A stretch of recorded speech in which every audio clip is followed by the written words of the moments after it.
So we're on the Moscato 2010, really lovely wine. Lovely palate cleanser as well. Yeah, definitely. So can you tell us why does it come in such small bottles? Very cute bottles, but quite small bottles. We think it's really important that it's drunk in one sitting. So, you know, you and I are going to drink this bottle right now. But if there's one of you even, you can quite comfortably, you know, get through 375 mils. It's like a stubby. Yeah. And, so it's not meant to age, it's not meant to be sitting open. In fact, in terms of cellaring notes, we say 5-10 minutes after bottling it's at its best. And we, it's fresh, it's good fun. It's meant to be drunk without thinking too much about it. This has been hugely popular at Slurp, so yeah, I'm very happy to taste it with you. Yeah, and you know, it's got a bunch of, it's a really exciting wine for me because people who don't drink wine love it. People who are serious about wine also love it. So have it, you know, with brunch or between main course and dessert, like a sorbet. Yeah.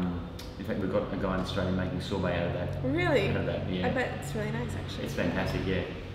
And when we do a tasting, we always finish with this, and we don't split it out. We drink it. It's really, really nice. Yeah, I mean, it's basically old vine muscat grapes, red and white, crushed together and fermented, but only halfway. So half of the juice is fermented to alcohol, and the other half's left as natural sweetness. That's what I love about it. It's very low alcohol, isn't it? It's 5.5%, so it's just refreshing. And it's quite sweet, you know, but at the same time, because it's picked so early, it's got quite a high natural acidity, and you know, that with the bubbles, it all balances out.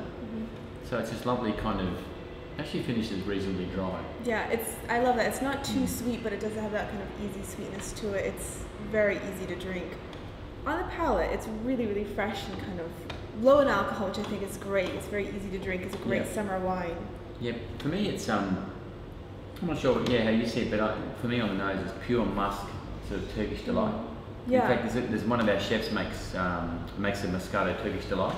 That's really in Australia. Yeah. And on the palate, it's like, for me, it's like freshly picked apples as well. So you've got this lovely acidity, but that kind of, you know, that apple kind of... Yeah, that kind of like biting into a sweet crisp apple. And sweet, yeah, but also a little bit sour at the same time. Yeah, it's very nice. Yeah.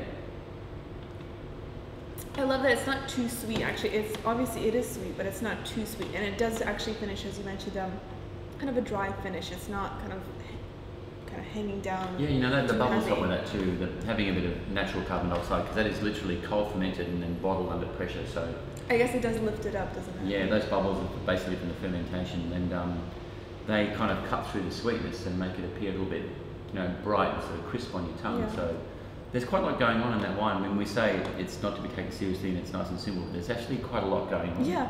But the whole experience is very cool. Yeah, you just want to enjoy it, not think and about it. It's just really curious. You want to keep going back for more and sort of tasting it, and before you know it, the bottle's gone. Yeah, so you take another, yeah. This is obviously great on its own, but do you have any particular kind of tips on when to drink it, where to drink it, you know, with what? My favourite is, you know, Sunday morning brunch. So eggs. I actually have done that. Yeah, it is spectacular with breakfast, or, you know, late. In a little champagne glass. Yep.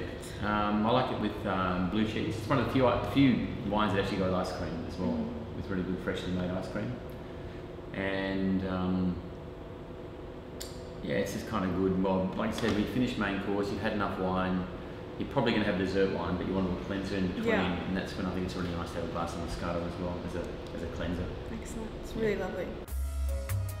Click on the bottle of your choice for a tasting review with the Winemaker.